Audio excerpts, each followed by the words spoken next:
La santé et le bien-être, c'est sur Europe 1 et nous sommes avec vous depuis 15 heures. Toujours à mes côtés, le docteur Jimmy Mohamed. Et pour cette dernière séquence de l'émission, nous sommes rejoints par Catherine Blanc, sexologue et psychanalyste à Paris. Bonjour Catherine. Bonjour tous les deux. Alors avec vous tous les jours, à la fin de chaque émission, on parle de sexualité avec des sujets qui nous concernent tous.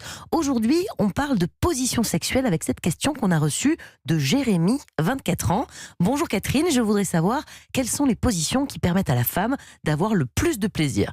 Bon Catherine, on voit que Jérémy veut en savoir plus sur les positions qui procurent le plus de plaisir aux femmes. Jérémy a 24 ans. Donc il est très soucieux de ça. Bien sûr. Qu'est-ce qu'on lui répond à Jérémy donc? Bon, cette question est délicieuse parce que évidemment que ça raconte plus l'inquiétude de Jérémy quant à ce qu'il doit faire pour être reconnu, pour que la compagne avec qui il ferait l'amour récidive ou le mettre dans le top 5 de ses amants. Enfin, la question, c'est pas ça. C'est plutôt sympa d'être aussi soucieux pour un jeune garçon comme ça. Oui, mais c'est moins soucieux pour elle que ça n'est soucieux pour lui, son inquiétude quant à sa propre performance. Mais ça, c'est humain et je dirais particulièrement masculin aussi, puisque les messieurs aiment l'idée de savoir comment ça fonctionne et on ne peut pas leur en faire le reproche. Ils veulent le mode d'emploi, c'est ça? Exactement, mais on ne peut pas leur en faire le reproche. D'ailleurs, ça nous sert bien, même pour l'électroménager.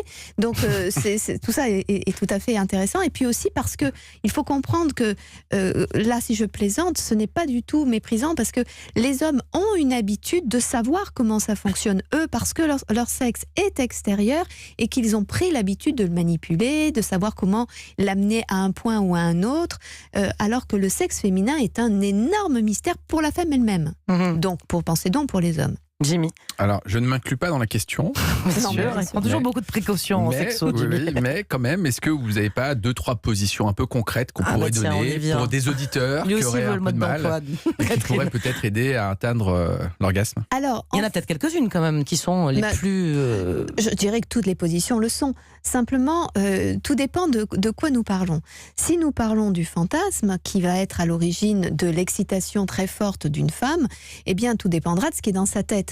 Donc elle aimera plutôt les positions où elle est peut-être moins engagée, peut-être comme des positions qui est la position du missionnaire, etc. Parce que là, elle va pouvoir laisser faire, accueillir, etc.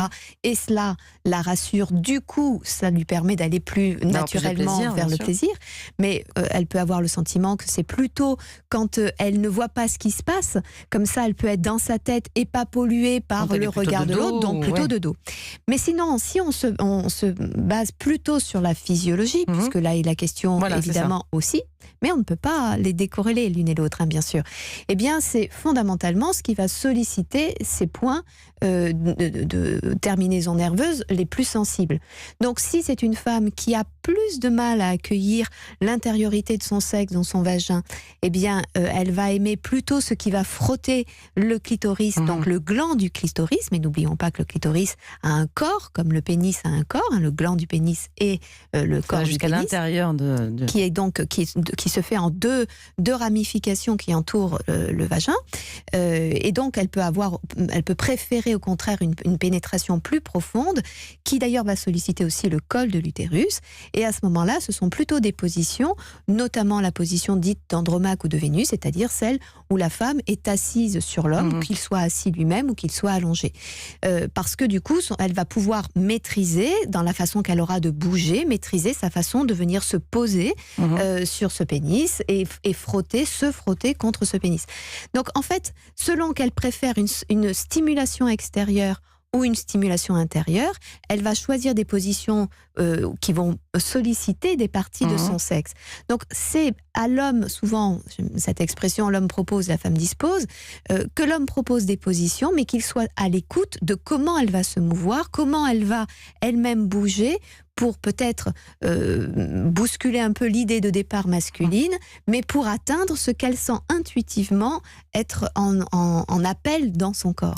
Et une femme qui n'a pas du tout de plaisir pendant les rapports sexuels, est-ce que ça veut dire justement qu'il faut changer un peu de position? Est-ce qu'elle peut essayer justement? Elle peut essayer, bien sûr. D'ailleurs, on peut se demander pourquoi c'est à l'homme. Là aussi, l'homme n'a pas à faire toutes les positions du Kama Sutra, parce que ça y est, on a fait la totalité. Il y en a qui sont impossibles quand même. Il y en a, on dirait quand on le regarde un petit peu, le Kama Sutra, il y a des. Non, je sais pas.